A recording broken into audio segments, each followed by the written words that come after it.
On May 20th, 2015, David Letterman said thank you and good night. The Foo Fighters sang Everlong, and Late Show with David Letterman ended its nearly 22-year run on CBS.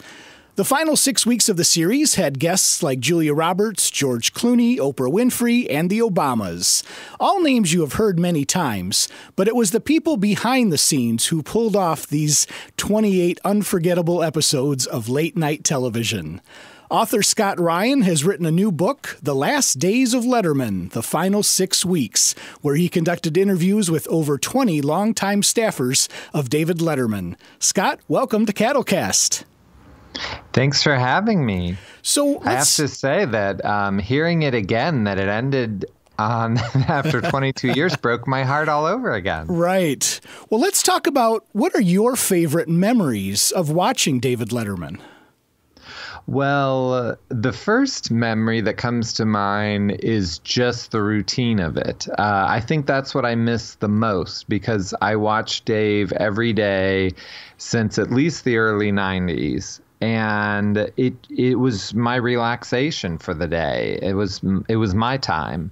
And I just miss that Dave sitting at the desk, maybe telling a story about bumping into someone on the street or anything, just his banter with Paul. And those are the moments that I miss. Bigger moments would certainly be like the Christmas show. I feel like I really miss Darlene Love and all that they did for the Christmas show. Absolutely. Now, did you ever see tapes of the early days of, his late night show at NBC or anything like that? Yeah, I used to watch it then as well. It wasn't a part of my everyday routine because I was still in high school. And it wasn't until we moved to CBS that I programmed the VCR to tape it every day. And that's when I started watching. I always feel like I'm a stalker when I say that. But, now we just hit a button on the DVR. It's no big deal. But I had to program it and everything. But, right. I just love Dave. Now, most of the people you spoke with for this book had never given interviews before. How did you get in touch with them, and how did they agree to speak with you? Man, if I had the secret to that, I would be just pumping out books left and right. I mean, I don't know how it happened. I mean, luck is honestly how it happened. So it all started when I watched the final episode, and then the next day in the paper, I had read that Barbara Gaines, who was the executive producer, was the person that did the final montage with the Foo Fighters. And I was so curious about how that was done that I started tweeting Barbara and asking her for an interview. And it only took like a year and 6 months before she said yes. So, hey, no big deal. And then once I got Barbara Gaines, and she really could tell that I just wanted to capture a moment in history. It wasn't about personalities or gossip or that aspect. Then Barbara became the gatekeeper for me, and she just opened up those emails and would tell other people, hey, you should talk to this guy. He's working on a book. And so, once you make that connection, that makes all the difference. So what was the atmosphere like at the Ed Sullivan Theater those last 6 weeks as the show was winding down? Well, that was the interesting part about doing all these interviews because it was different for everyone. Like the writers, they were not maudlin at all. They were not looking back with nostalgia. They said that things were getting crazier and crazier, and they were getting loopy, and they were throwing balls around, bouncing them off the walls. And someone literally brought a helmet to work one day just to be safe. But then you can go to a different department where they said that it was just so sad. And like the HR lady who had to let all these people go and give them packages for, I can't think, severance packages. For them, it was a very somber thing because you're working on people's insurance. I mean, it's the side of Dave leaving that you don't think about, that these people are losing their jobs. Right. So it depended who you talked to. I think, for everyone, they had a different feeling. So let's talk about one of the famous aspects from the show is the top 10 lists. And in your book, you learn a little bit about what goes into the writing of the top 10 list. Can you tell us about that? Yeah, I interviewed just a bit over half of the writers from the top 10. So there's a whole chapter in the book just about creating it. And you would think it's an easy bit. You have this topic and then you just have 10 jokes. But the amount of jokes that each writer had to write to get down to the 10 and have everyone agree to it, that was the hard part for them and frustrating, because all of them said, like, if I've written 15 jokes on what's going to make Britney Spears a good mom, I doubt my next 35 jokes are going to be better than my first 15. But they said if you didn't have another bit that day, if you weren't working on something else, then your job was to sit there and write jokes all day for the same topic. Then if it was a celebrity list, so like on the last show, they have Chris Rock and Steve Martin and Alec Baldwin and Barbara Walters, all these huge stars. Right. Then not only do you have to have the head writer and Dave approve it, now you got to have the publicist, the agent, and then the star approve. So then there was all kinds of changes.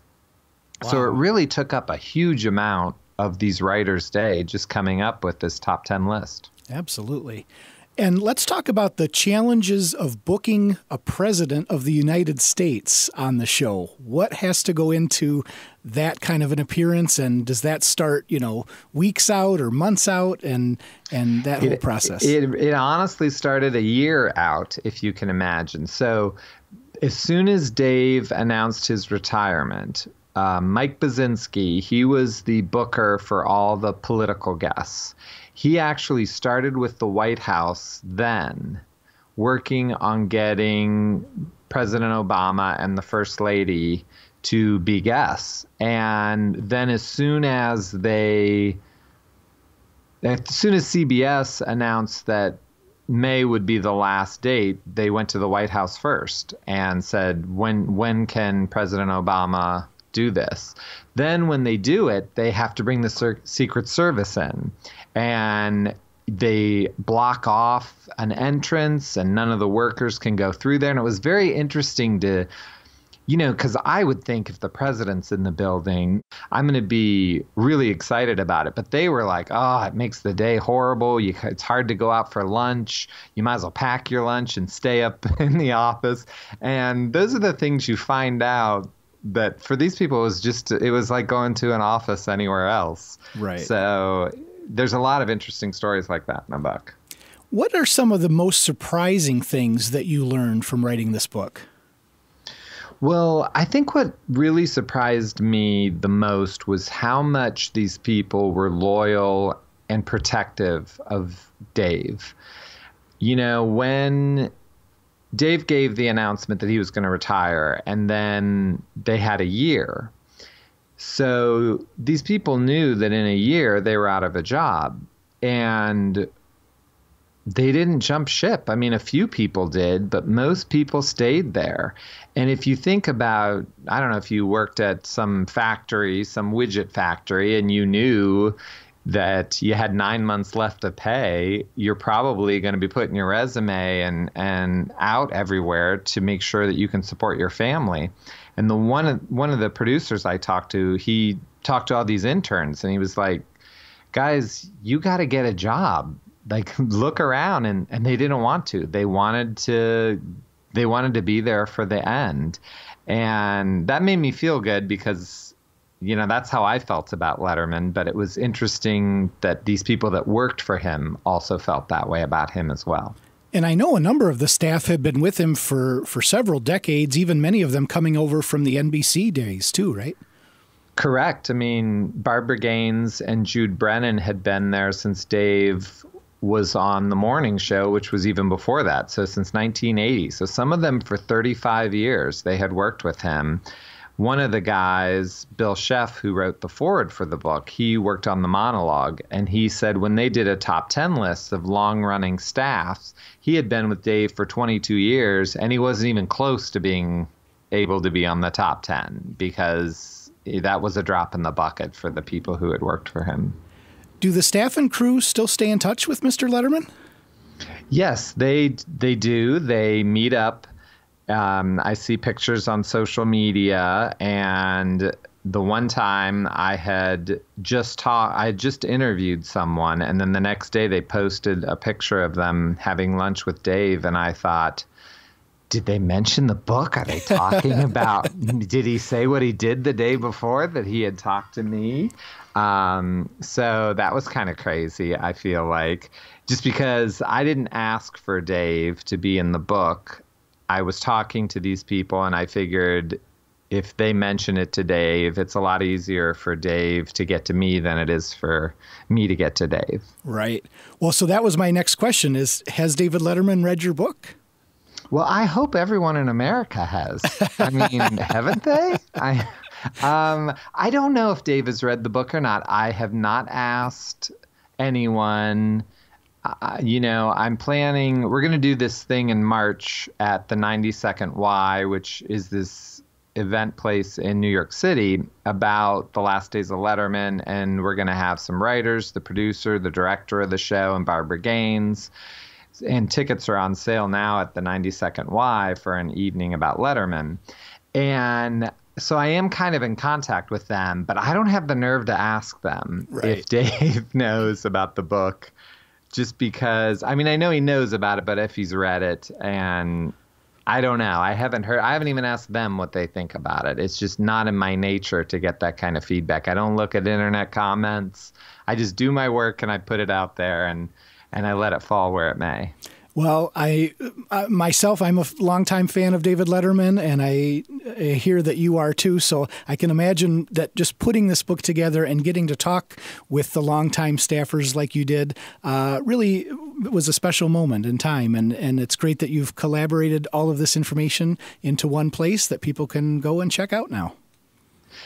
Oh, it was such a dream. And when I'd be talking to these people, if I ever made them laugh, I would think, like, that's crazy. They made me laugh for years, and here I'm making them laugh. And so I never really got over it. I'm still not over it. I'm thinking, like, I'm going to sit on a panel with these giants. Like, this is going to be crazy, but I keep pretending.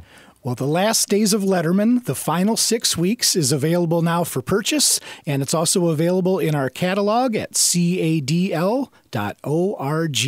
Scott Ryan, thanks for joining us today. Oh, thanks for having me on. And I love the library. I support libraries, and I'm just so excited to be on here and give the library some love. Oh, we appreciate it. Thanks so much. Thank you.